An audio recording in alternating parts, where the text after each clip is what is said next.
ಕೊಲೆಯಾದ ಹರ್ಷನ ಕುಟುಂಬಕ್ಕೆ ಟಿಕೆಟ್ ಕೊಡುವ ವಿಚಾರವಾಗಿ ಕಾಂಗ್ರೆಸ್ ನೀಡಿರುವ ಹೇಳಿಕೆಗೆ ಪ್ರತಿಕ್ರಿಯೆ ನೀಡಿದ್ದಾರೆ ಸಚಿವ ಕೋಟ ಶ್ರೀನಿವಾಸ ಪೂಜಾರಿ.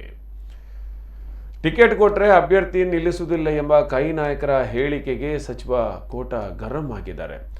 ಕಾಂಗ್ರೆಸ್ಸಿಗರು ಯಾರು ಟಿಕೆಟ್ ಕೊಡಲು ಹೇಳಲು? ನಮ್ಮ ಹೈಕಮಾಂಡ್ ಈ ಬಗ್ಗೆ ನಿರ್ಧಾರ ತೆಗೆದುಕೊಳ್ಳುತ್ತೆ. ಕಾಂಗ್ರೆಸ್ನವರದು ಬೇಜವಾಬ್ದಾರಿ ಹೇಳಿಕೆ. ಅವರ ಅವಧಿಯಲ್ಲಿ 23 ಹಿಂದೂ ಕಾರ್ಯಕರ್ತರ ಹತ್ಯೆಯಾಗಿವೆ. ಆಗ ಕಾಂಗ್ರೆಸ್ಸಿಗರ ಹೇಳಿಕೆ ಏನಿತ್ತು ಎಂಬುದನ್ನು ನೆನಪಿಸಿಕೊಳ್ಳಿ. ನೀವು ಮೂಲಭೂತವಾದಿ ಸಂಘಟನೆಯವರಿಗೆ ಬೆಂಬಲ ನೀಡುತ್ತೀರಿ. ನೀವು ಅವರ ಕೇಸ್ ವಾಪಸ್ ಪಡೆದಿದ್ದರಿಂದಲೇ ಇವತ್ತು ಕೊಲೆ ಕೃತ್ಯ ನಡೆಯುತ್ತಿದೆ. ನಮ್ಮ ಸರ್ಕಾರ ಹರ್ಷನ ಕುಟುಂಬಕ್ಕೆ ಸಂಪೂರ್ಣ ನೆರವು ನೀಡಿದೆ. ಕೈ ನಾಯಕರ ವಿರುದ್ಧ ಸಚಿವ ಕೋಟ ವಾಗ್ದಾಳಿಯನ್ನು ನಡೆಸಿದ್ದಾರೆ. ಪಾರ್ಟಿಯ ಸಂಘಟನೆ ಮತ್ತು ಒಂದಿಷ್ಟು ಚರ್ಚೆಗಳನ್ನ ಮಾಡಿದ್ರು. ಜನಸಾಮಾನ್ಯರು ಬಂದು ಹಲವಾರು ಮರಗಳನ್ನು ಕೊಟ್ಟಿದ್ದಾರೆ. ಮಾಧ್ಯಮಗಳಲ್ಲೂ ಕೂಡ ಅನೇಕ ಅಭಿಪ್ರಾಯಗಳನ್ನು ಕ್ರೋಢೀಕರಿಸಿ ಉಲ್ಲೇಖ ಮಾಡುವುದನ್ನು ಗಮನಿಸಿದೆ.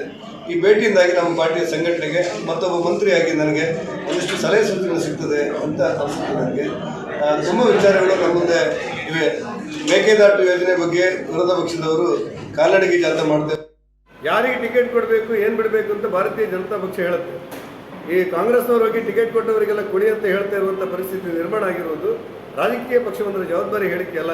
ಯಾರಾದರೂ ಪಿಚೋತಿಗೋಸ್ಕರ ಅಂತ ಹೇಳಿರ್ಬೋದು. ಯಾರಿಗೆ ಯಾವ ಟಿಕೆಟ್ ಕೊಡಬೇಕು, ಏನು ಮಾಡಬೇಕು ಅನ್ನೋದನ್ನು ನಮ್ಮ ಪಾರ್ಟಿ ನಿರ್ಧಾರ ಮಾಡುತ್ತೆ.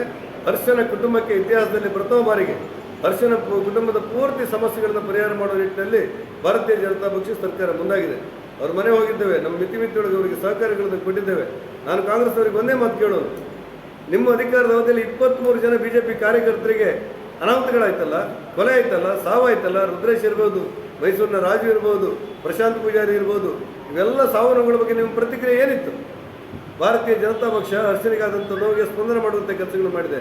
ಅವ್ರ ಮನೆ ಹೋಗಿದ್ದೇವೆ, ಅವರ ತಂದೆ ತಾಯಿಗಳ ಜೊತೆ ಮಾತಾಡಿದ್ದೇವೆ. ಎಲ್ಲರೂ ಕೂಡ ಅವರ ಕುಟುಂಬಕ್ಕೆ ನೆರವನ್ನು ಮಾಡುವಂಥ ಕೆಲಸಗಳನ್ನು ಮಾಡ್ತಾ ಇದ್ದೇವೆ. ಹರ್ಷನನ್ನು ಕೊಂದವರು ಯಾರು?